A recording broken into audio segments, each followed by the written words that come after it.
Hey guys, thank you for tuning in for another episode on the Unfiltered Real Talk podcast. I hope you enjoyed today's episode, and if you have not subscribed, find us on Spotify, Apple Podcasts, or wherever else you listen, and hit that subscribe button so you never miss an episode.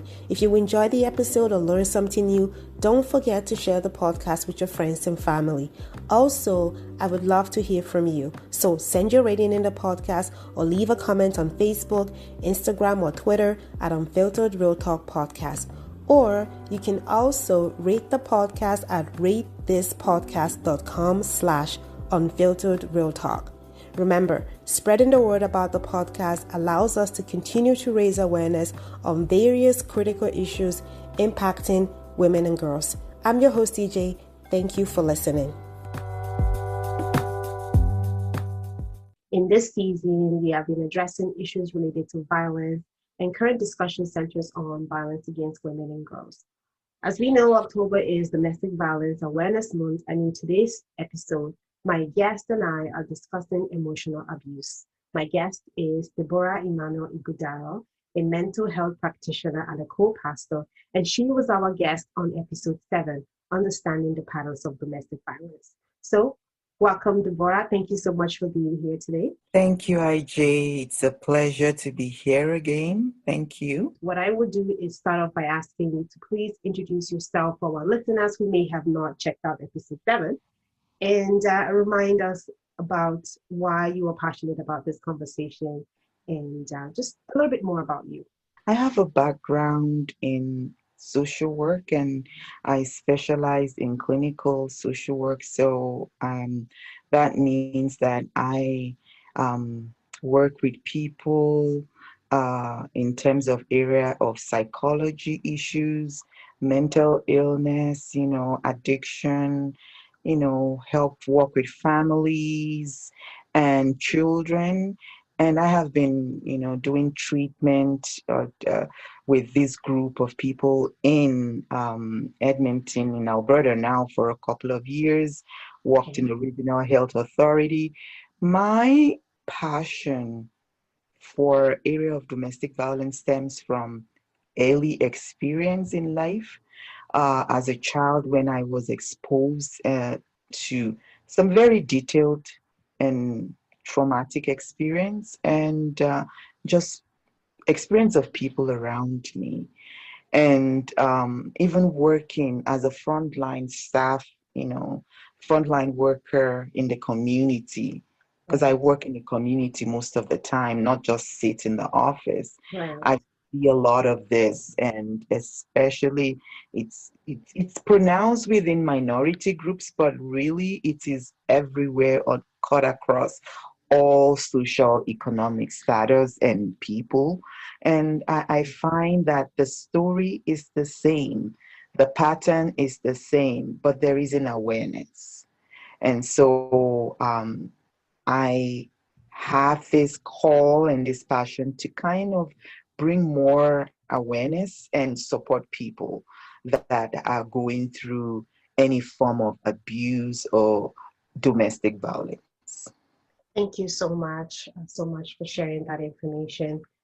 I think it's very timely that we are discussing domestic violence, emotional abuse, or any other form of abuse, because this, like you said, it cuts across all social climate and races. And as this is October, Domestic Violence Awareness Month, I think it's also the right time to discuss these issues and bring it at the forefront of conversation and of people's minds. So thank you for that preface. So what I want to do right away is to just discuss the definition of emotional abuse. I find that sometimes we focus on domestic violence. It seems easy to understand what that is, but we lose sight of how emotional violence is also connected to domestic violence and what that really is. How does it play out? What does it look like? So that we know that it's actually abuse, because sometimes when these things happen, because of the way they happen, we do not classify them as an actual abuse. So if you could define for us what emotional abuse is, why it's not often given the full attention that it deserves as an abuse. Emotional abuse actually is when an individual or group of people decide to, use emotions to control you, to coerce you, to bully you, and exercise power over you, it is a consistent pattern. You remember in episode 7, I talked about the pervasive abuser with the narcissistic personality disorder and Absolutely. any kind of personality disorder.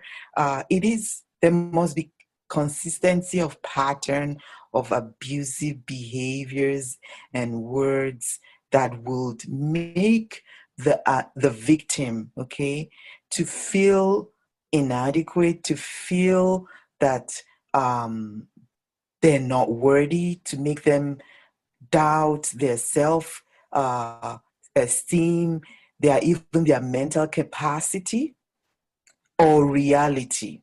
Okay, That's right. it is a consistent pattern of abusive words and bullying behaviors. It tears people down and it undermines their mental health. You see, the goal of emotional abuse is to control. They want to silence you, they want to isolate you, they want to discredit you. And you said that how come it doesn't get the full attention? It's because at times it's subtle Okay. that, you don't quickly know that, this thing is happening. It comes in a sneaky way, you know, like somebody is passive aggressive towards you. Okay. That's a They, really good they could, yeah, example. Yes. they could kind of be laughing at you, with you, not at Mhm. you, with you, and they're passing comments to you. Mhm. And it's Or repeatedly done.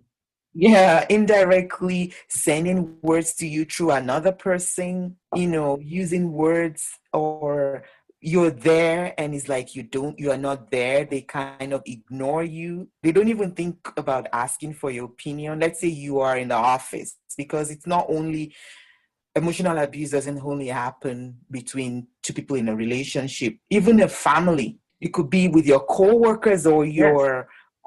your manager or your superior. You get into the office, people are talking, and the moment you get in, they keep quiet. And Mhm. that's a pattern. They're organizing something in the office and they just exclude you. Oh, we just thought that, you don't do that kind of stuff. You know what I'm trying to say? Yes, They're absolutely. organizing Christmas party and people are being given tasks to do in the office or something, and then they just sideline you. The same thing happens in a family. So it is a pattern of consistent abusive behaviors and bullying that wears someone down. When you come out of any kind of relationship and you feel frustrated, you feel depressed, you always have negative energy, negative feelings about yourself, you feel overwhelmed, they're draining you emotionally because they're using emotions to control you. True, true. So let's discuss some of the foundation that might cause one to be vulnerable to that situation. You just explained, you ended on that note of you come out of a relationship and you just find that that relationship just completely wiped you out, or what, maybe you're still in that relationship and you feel drained and trapped in it. How does one even end up there? Like, what are some of the circumstances or possibly factors that might open one up to be vulnerable to be abused emotionally?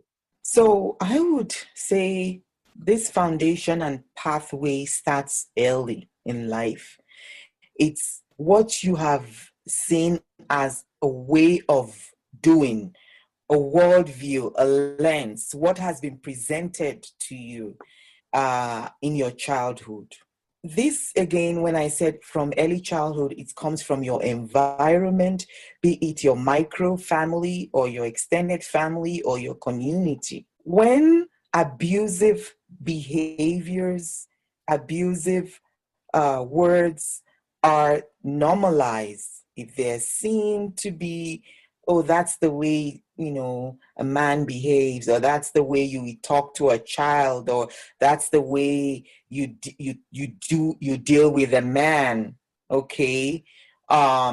That's the way we do it. I mean, there's nothing there. When you grow up in this kind of environment, open you are open, and it gives a pathway. So when you go into it, you don't see that it's wrong, because no one's told you that people are not supposed to treat you that way. That's right. And people that have insecure attachment patterns, that don't grow up in a consistent, supportive, validating environment. So what I mean about that is, there is attachment theory, talks about the way in which a child should have a secured attachment with an adult, a parent, or caregiver. And there's a lot of things about this with neuroscience and the brain development and how it helps with the building blocks of the brain when a child is going. So, for example, it's a myth that when a child is crying, a baby is crying, you leave the baby there, let the baby cry. When you're always picking up the baby, that you are making the baby to get too much attention, and then they will not be independent. This is wrong. I used to think that was true. I used to think that as well, actually. This is really interesting because I was told when I had my first child, because I guess I was picking her up too much. I don't know. But I got this comment actually a few times from different people who said, no, you have to wait, leave her alone to cry, for a while, and then you pick her up. Otherwise, she'll get too dependent on you, and she will not learn to stop crying or something like that. Even health professionals tell you, not only your family members or people around, people say it.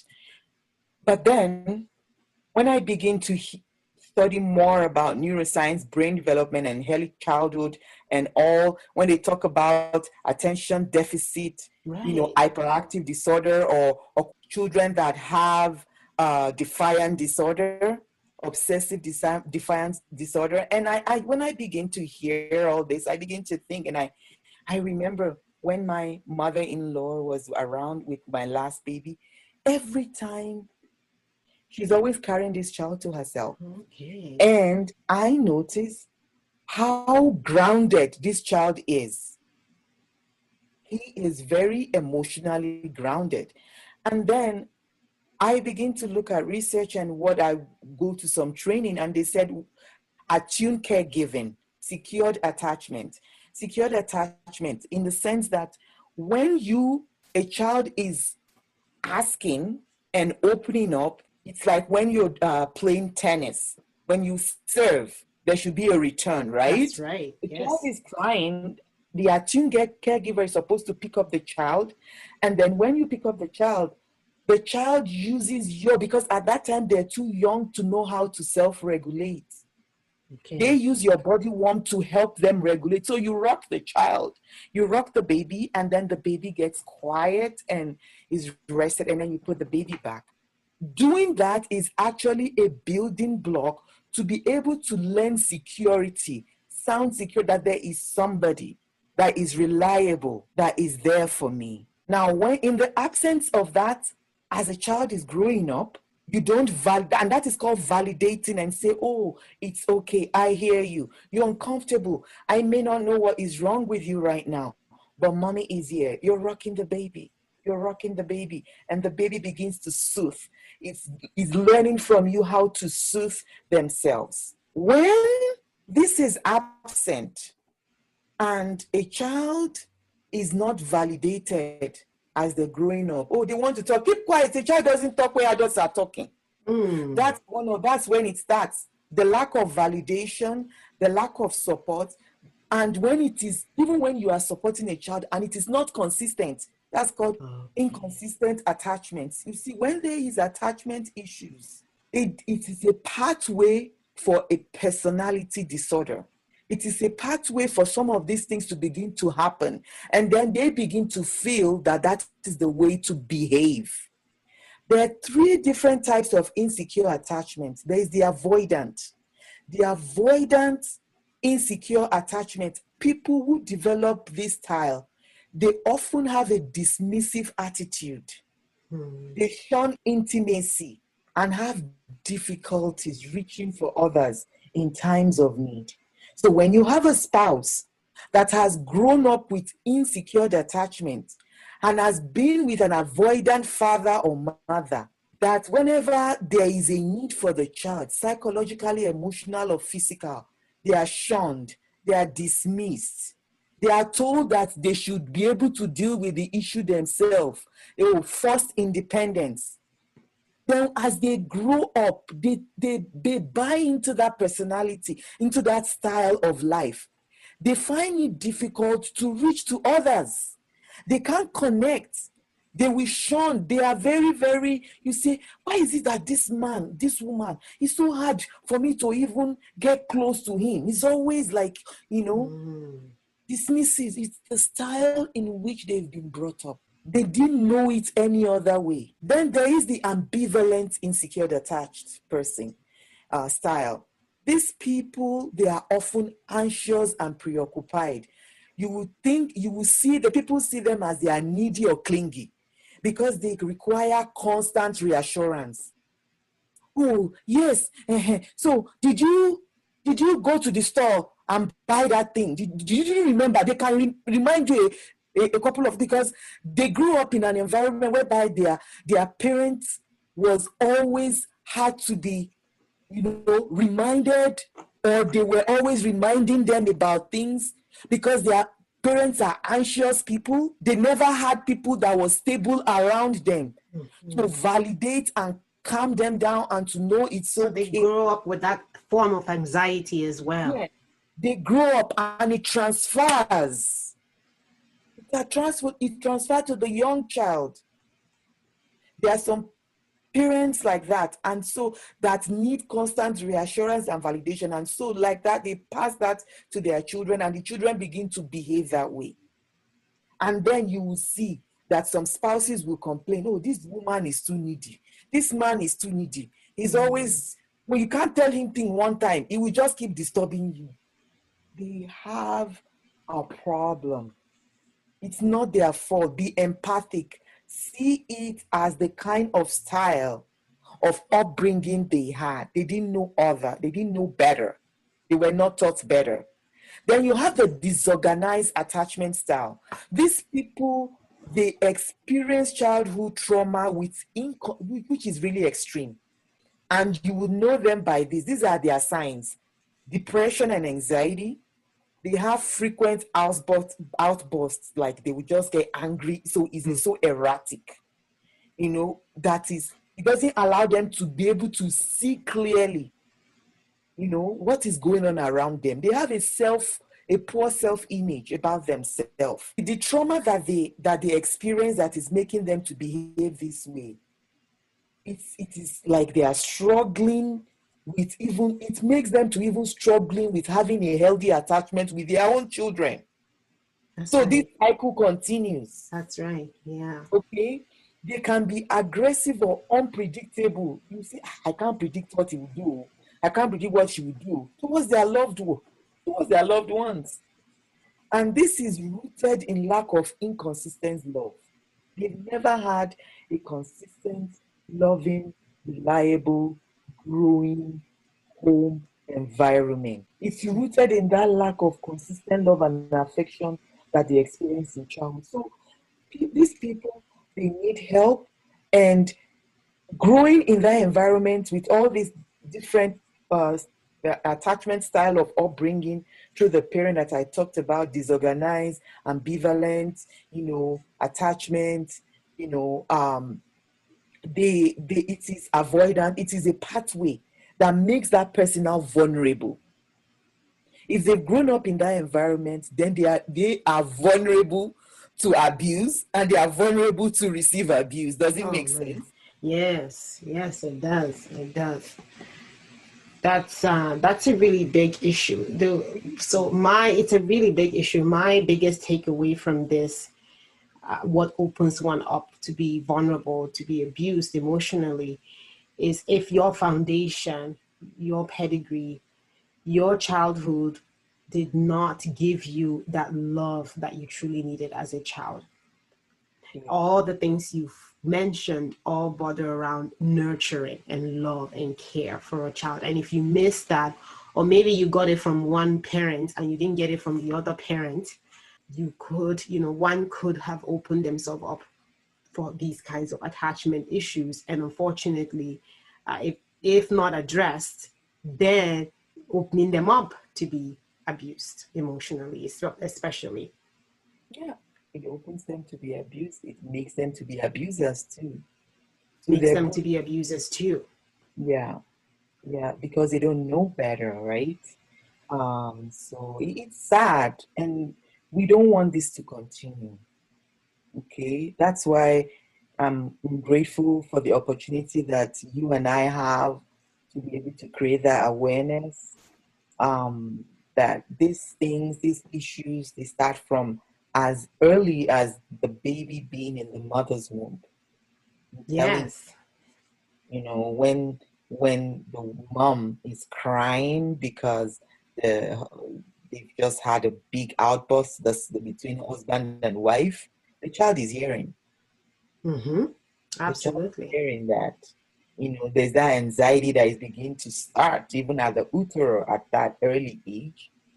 you know. So that inconsistent love, that inconsistency, stability, reliability, if a child doesn't have it and they have it, even if they have it and is inconsistent, it's a problem.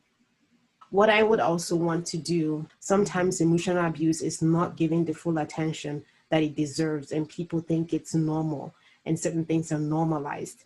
So I want to quickly talk about some patterns or types with examples of emotional abuse within romantic relationship Mhm. and also within parenting relationship. Okay. So having unrealistic expectations is dominant in emotional abuse. And I'll give example when they just make unreasonable demands of you.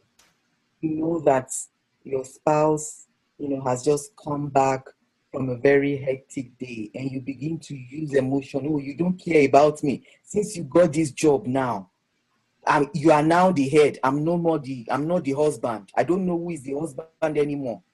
That is Mm-hmm. not fair, or vice versa.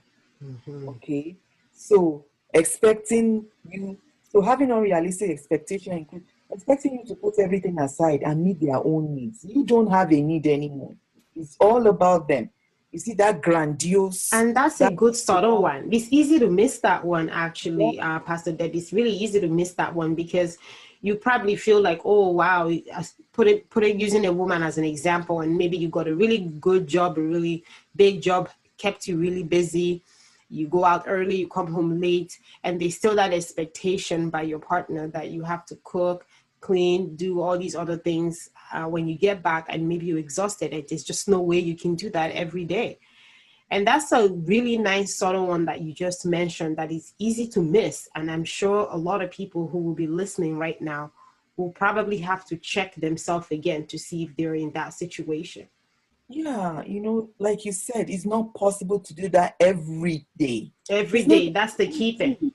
Yeah, it's Yes, not that you won't do it. You want it, but there are some days that are harder than the other. that's You know, right. like, and you just want the validation of your spouse. Oh, I see you had a very hard day today. I can Mhm. see all over you. Can I make you a cup of tea? Let's talk, hold hands.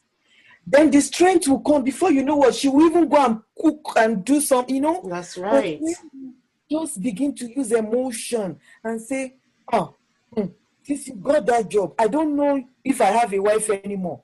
You can see now, me and you are wearing trousers anyway. Hmm. So those kind of, it makes the person, it's an emotion, it's abusing them emotionally. They begin to say, hey, so I'm not doing my role as a wife. What else can I do now? I thought maybe I'm going to work and I bring something to support what you are doing. I'm supporting as well. It began, look, okay, I left my children. I took them to daycare. I don't even want to take my children to daycare. The woman begin to think about different kind of things. Another example is when they criticize you for everything you do. criticizing you. There's no how you do something, they are never satisfied. So we're not talking about constructive criticism. This is just No. you think of your relationship and you can't remember the last time your partner gave you a positive compliment. It's always negative, negative, negative. They don't even validate your emotion. Like I said, they see that you are not looking, you don't always look like that every day, but the time that you just look really exhausted and down, they don't even know. So look at the time now. You are just coming. Is my food not supposed to be ready? Right. They undermine you, they dismiss you, they refuse to accept that you have feelings or try to define how you feel. They will accuse you that you are too sensitive, or you are crazy, or you are too emotional. They can dismiss you in front of people or in front of the children. They suggest that what you are seeing is wrong. They create unnecessary drama. When a spouse just wants to create drama every time that fights, they will pick on everything. Or blowing things out of proportion, Then you begin to walk on eggshells. That is what causes eggshell. When they begin to they pick on everything. They will pick on your clothes, they will pick on your hair, your work, everything.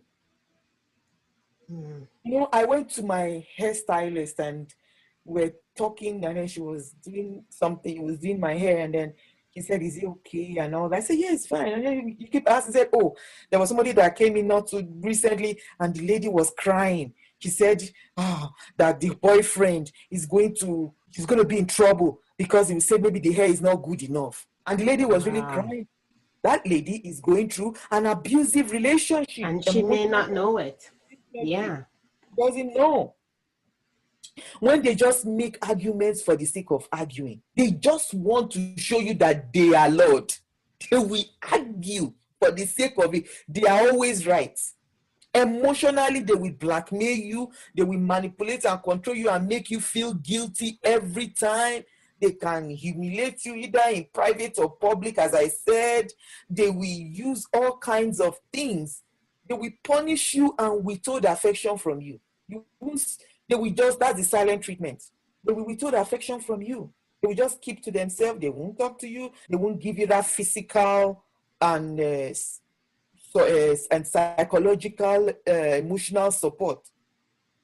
And that's what you talked about earlier too, when you were talking about attachment, security, validation, and all of that in childhood upbringing. You talked about that earlier. This is a really nice transition into how later on down in your life, now that you're older and you found yourself in a relationship, these are some of those signs as well. If you are in a relationship, and now you find that these signs that we're talking about is in there, you might want to check if maybe in your childhood you got that validation and that security that you actually needed. And if you didn't, now that you're older and you're in a relationship and perhaps you are not getting it from the partner that you're with, it's quite evident that you might be in an emotionally abusive situation. Yeah, and the person not giving it did not know better, remember? That's how it was modeled to them. Okay, yes, when that's part exactly. Yes. They were giving them silent treatment as a child. They were always criticizing them. They were always blackmailing them emotionally as a child. So they see it as a way of life and they will do it to their spouses. So they make you feel that you are inferior. They act more superior when people are always blaming you for their shortcomings. Anything that happens to them is your fault. It's because you didn't do this, because that's why it happened. If there is any situation between the two of you, an argument, if something happens, they will always find a way to come and blame you, to make you feel bad, down on you, and even they will want to control everything about you, the people that your friends that you have, or they will try to isolate you and control you, isolate you. They will say all your family members should not be, they are a problem. It is only them that they should be with. Your friends are a problem too. They want to know where you are going. They will check through your phones. They want to have your access to your password, everything. They will even they are the one controlling the finances. Some So, even use GPS to track the move of. wow. Wow. That's another level. They can hide the car keys when they know you want to go out and you can't go out. Yeah, or your traveling documents, so you can't leave if you wanted to. I know Yes. about that one very well. It's something that nobody told me. I knew about that incident, that the spouse took the person, the other spouse's travel documents, passports, everything, and hide it. Wow. And they will accuse you that you are doing, that you are being unfaithful. When what they are doing is what they will accuse you of doing. So, in a nutshell, before we move into the parenting perspective, I would say if you're listening to this podcast right now and you're in a relationship, I think the way Pastor Debbie summed it, on eggshells, that analogy I think is the best. If you're in a relationship and you're walking around on eggshells, you are in a very unhealthy relationship. You need to be in a relationship where you are validated, where you have attachment security, where you're proud to be yourself. You don't have to be somebody else. Where you are getting the emotional supports and nourishment that you need, where you are nurtured by the other person and you feel like you are contributing something to that person's life, and vice versa. Where you can truly be who you want to be. If you're in a relationship and you are not who you want to be, you have to be somebody else. You're walking around in eggshells. You are in an unhealthy relationship and very likely being emotionally abused. So I want to switch gears and talk about how parents also fall into this category of perpetuating emotional abuse. And we touched on it as well earlier, but I want to talk about some quick examples, especially within the African climate, because I feel like growing up as an African girl, there were so many things that I experienced in my childhood, and I was told, that's what is going to help you to be a good girl. If you don't shout at the kid, if you don't yell at them, if you don't discipline them every 2 seconds, the kid is going to be wayward and all of that. But as I grew older, I come and now have my own kids. I've come to understand that those things were like flat out emotional abuse and should not have been done. But then there's still people who would tell me that is the African culture, that if I didn't get it that way, I wouldn't be what I am today. So what can we say to such people who say very confidently to myself and probably to other people with similar views like me, that yelling and doing all these other things that we typically do within the African culture, this very harsh upbringing that some of us adopt, is not true discipline, but in fact is a setback to that young person? By the reason of my profession, I do get referrals and they'll say a child is aggressive, is verbally aggressive and physically acting out. They'll say the child has attention deficient, hyperactive disorder, ADHD. It's a very easy label.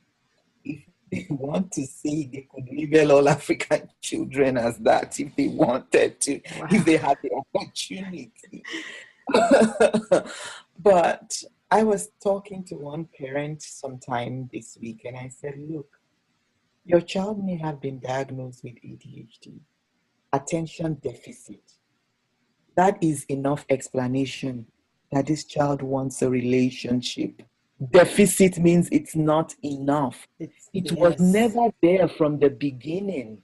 You remember when I talked about the attachment styles? It starts from childhood.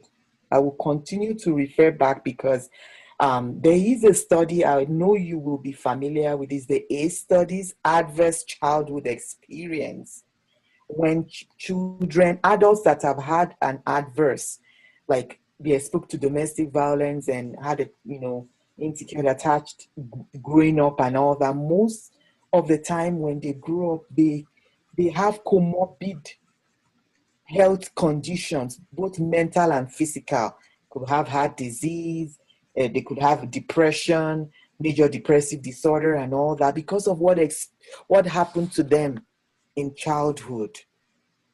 And they did not get any healing, they did not get any validation, they did not get any treatment, they did not even know that that's what they were experiencing. So, what I'm trying to say to parents is your child needs a nurturing environment and they want a relationship with you. They see the world through you as the initial carer and guide for them before they go out. You have to be that attuned caregiver. Attuned means tune into them. Tune into them. And how do you tune into someone if you don't have a relationship and bring them close? That, they used to, the myth is that if you play with a child too much to disrespect you. That's nonsense. Yeah, I think there's there's a saying around that too. It's not true. They need that relationship with you to help with healthy mental building blocks in their brain as they're growing. They need that stability. So it is not right, parenting, to even compare one child to another. That's where self-esteem begins to go down. A child wants to talk, you say, keep quiet. Children don't talk where adults are talking. You get what I'm trying to say? Or there is a girl and a boy. You have a daughter and a son. And then you make the daughter to be the one that does all the chore in the house.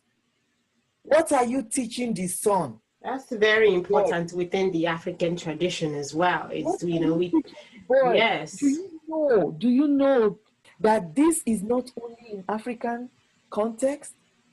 I just thank God for the kind of work I do. Even among the Caucasians, they do it too. Wow, interesting. There was a young girl that I was working with. He said, I don't know why my brothers are always on their iPhones and playing games, and my mom will always shout on me and tell me that I have to do all the chores. I was shocked. I just said, wow. In my mind, I didn't present that to. Of course, yeah. So this is something that we parents, we have to be careful. What are we modeling? So when that girl is seeing that, the girl begins to feel inferior at a young age. Of It course. could be two ways. Can be inferior or be rebellious. You are building rebellion too, because that child will want to start acting out on you, and then they will act out in school because they are frustrated. We need to begin to take parenting differently and see it more as relationship. Very important. Very, very important. And also parenting boys and girls the same way. This whole idea of parenting girls to be inferior to boys, they do all the chores like you mentioned, and the boys get to play outside. It's old school. I think we all know that's a thing of the past, and we need to work on doing better for the girl child to have the same opportunity as the boy child. This is why we're still fighting about equity issues even now, because it started at that grassroots level. Even today, we have, women are fighting for pay equity and equal opportunities and all of that. It didn't start just up there. It started how we are raising these young ones and how we are educating them. I just wanted to say something. Okay. When it comes to parenting, we shouldn't think that until we yell and speak harshly to children, that's when they will be responsible. Words that we're speaking, we're yelling on them constantly and talking harshly. We're building up an angry personality in this person. An aggressive personality, absolutely. So they would begin to, they would be always defensive, they will always be angry because that is their worldview, what they're seeing around them constantly. constantly. So just wanted to say that again What I about would like parenting. to do Thank you so much. is to just touch on some of the impacts of emotional abuse that people may be experiencing, and what can people who are experiencing emotional abuse do? What can they do to heal? How can they overcome that emotional abuse? And for those of us who are raising awareness, those of us who are trying to support persons who've been through emotional abuse, what should we be aware of and how can we be better supporters? So the effect or impact of emotional abuse, firstly, low self-esteem. The victim begins to have a distortion of even their mental capacity. They don't even know what's reality anymore. That's a very big one. Some people I have worked with people that because of domestic violence, they have a condition called post-traumatic stress disorder, PTSD, which is typical of those who have been on the battlefront. Mm-hmm. When military people come back, Yes, it's when huge. for you to know The that seriousness of the issue. symptoms that Thank they you for doing that comparison for our listeners to understand the gravity and seriousness of emotional abuse and why we're talking about it today and why it is critical to understand the impacts. some of them would have a couple of anxiety, different type of anxiety disorders, sleep issues, okay?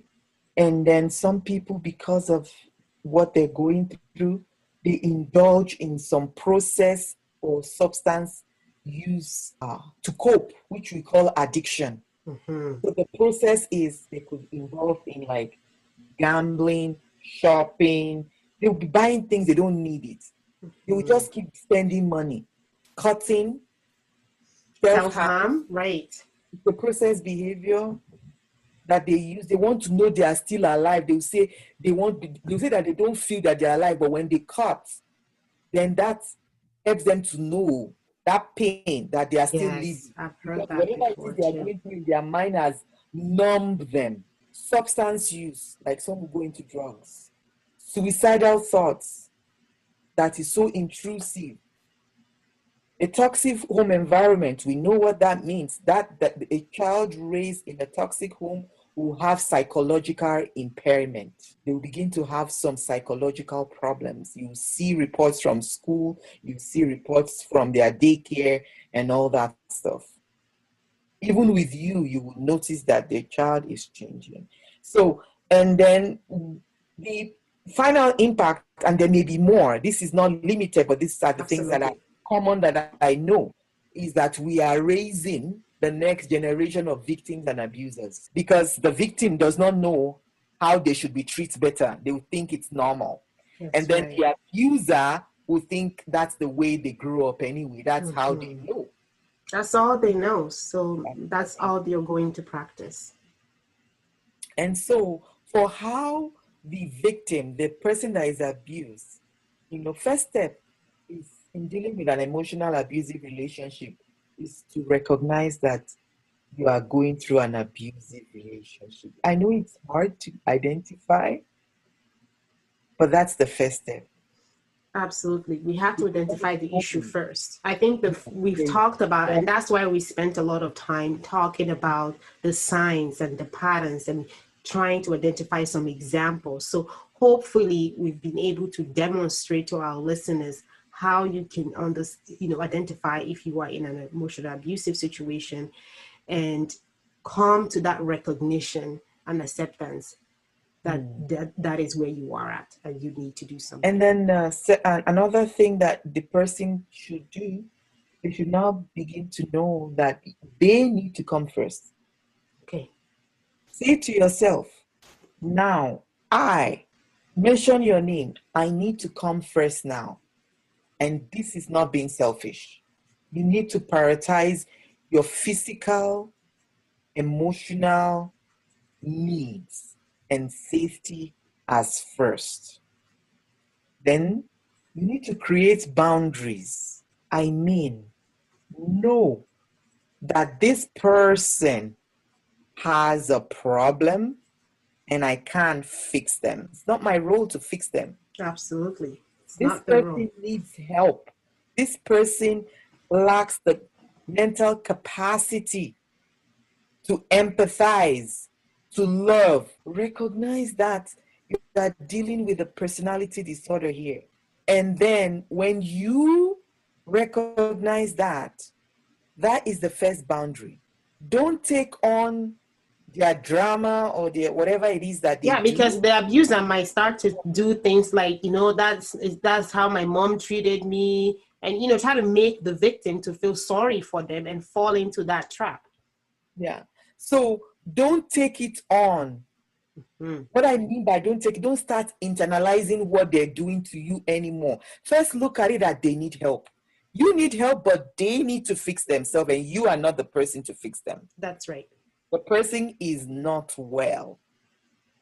That's the boundary I'm talking about. Then you have to learn how to be assertive. You may need to go for some communication skills training, stress management skills training, and some other. It's a rounded approach to your own healing.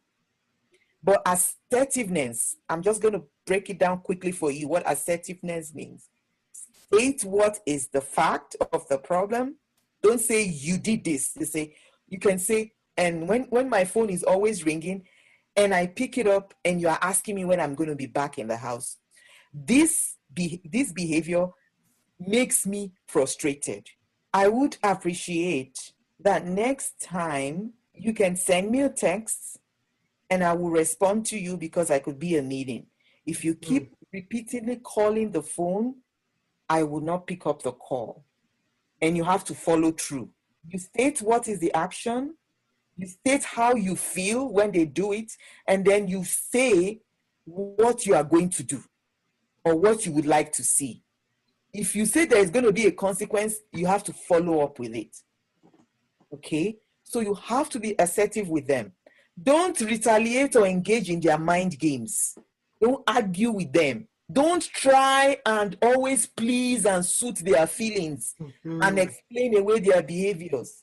Don't think that if you apologize to them 100 times, it will give you peace. Look, they don't even have the capacity to apologize. Go find out.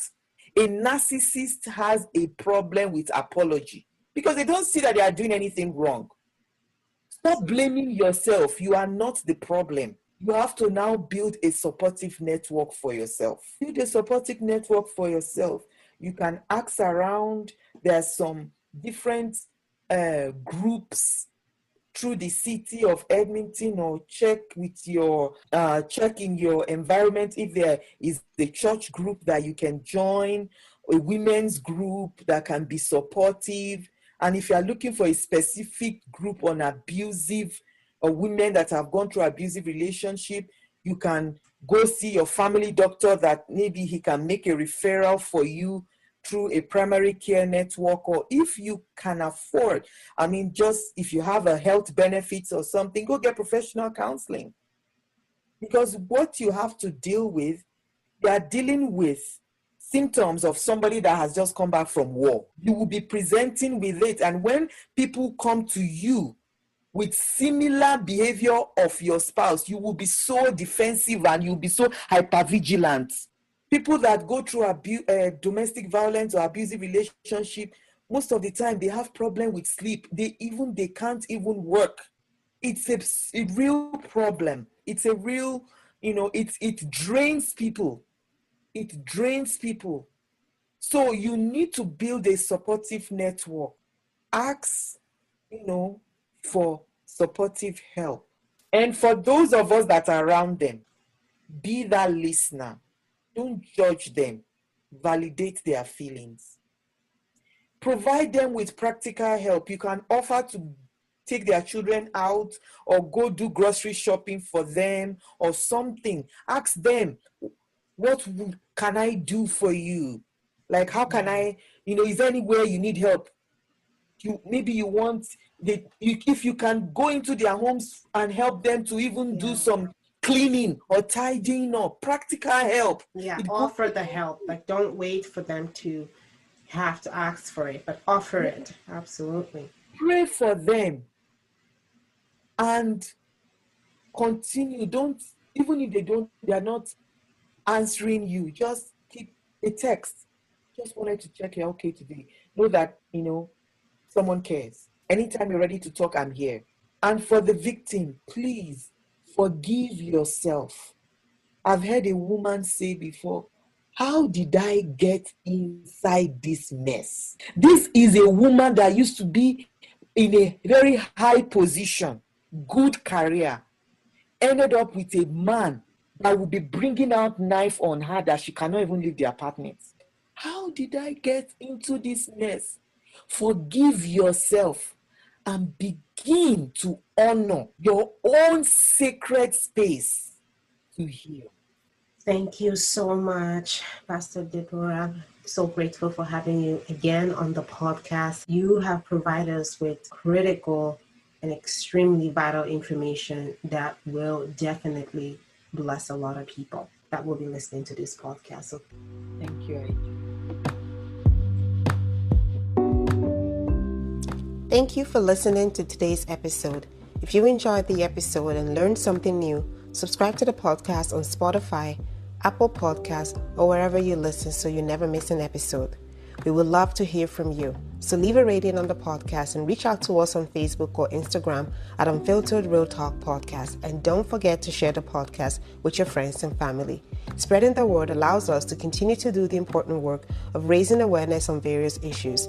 Thank you, and see you in the next episode.